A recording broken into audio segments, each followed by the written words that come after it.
right, I hope you guys all enjoyed that little montage of pictures from my vacation last week.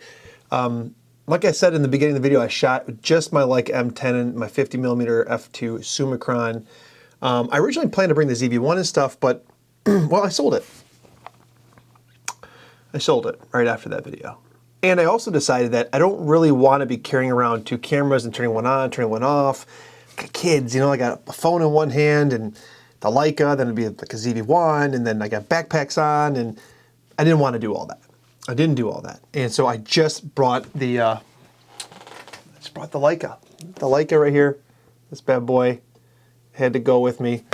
And I brought the iPhone, and I shot all the video you saw. Come on, autofocus, what are you doing?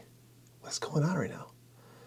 All the video you saw was shot on this, my iPhone, because that was simple, that was easy. I could airdrop it to my computer. Life is good.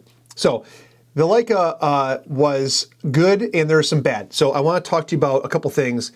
The good stuff. Having a camera that is so focused and so limited, if you will, on what it does is a major, major blessing. I've said this a bunch of times. I reiterated it again. It's just the whole experience of like looking through the viewfinder and seeing your framing, and you have to manually focus, so you're not focusing on like, what's this focus box, what's it doing, all that crap. That's awesome.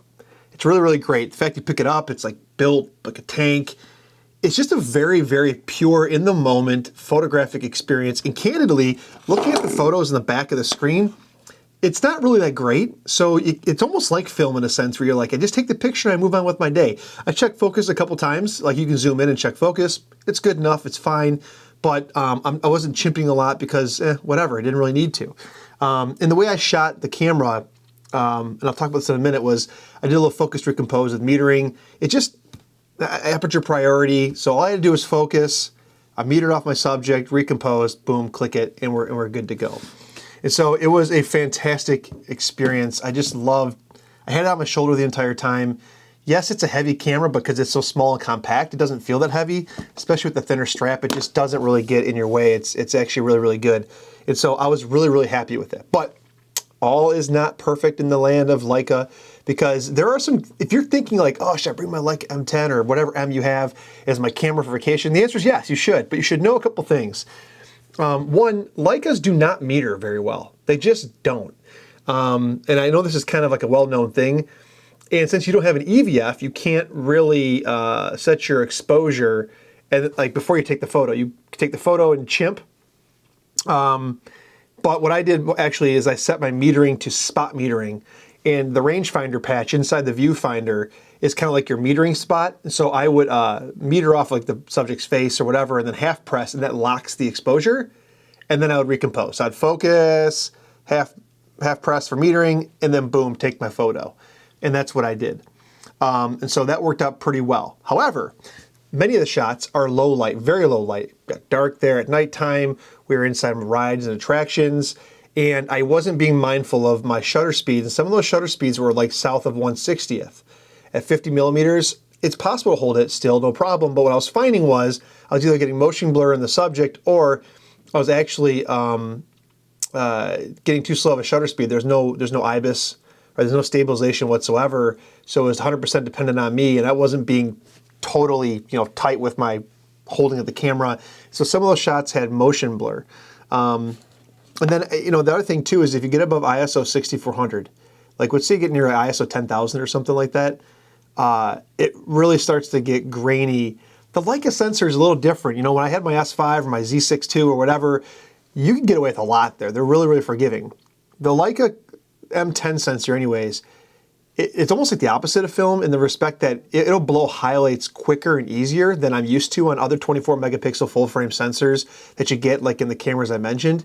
So you almost want to underexpose a little bit and protect the highlights, and then you can bring it up back in post. And so, yeah, I mean, from that experience, it's a little bit different. There were many shots that were slightly out of focus because, it was low light, it was hard to see. Or my kids moved or whatever, and so you kind of learn to stop down the lens a little bit to give yourself more wiggle room in the focusing. And so it's not all perfect, but for me, is exactly what I wanted in the respect that I took a photo and I kept on with my day. I wasn't screwing around with a bunch of crap in the back of the camera.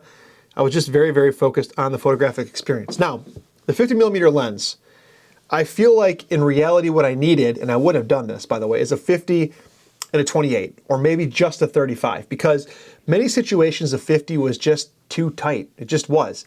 In some situations, the 50 was the perfect lens. I think you can see in some of the photos when the 50 was the right focal length, what that looks like. But in reality, a 28 or a 35 would have worked out really, really well on this camera because you're inside of attractions. Let's say I was on like a ride with my kids, and it's not a fast ride, so whatever.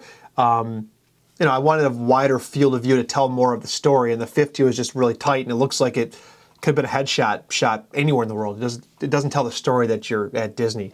And so the 50, if you bring a 50, you got to go wider. Very rarely, or not at all, did I need something more zoomed.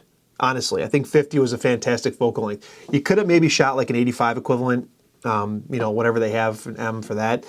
But yeah, that would have been such a specialty thing.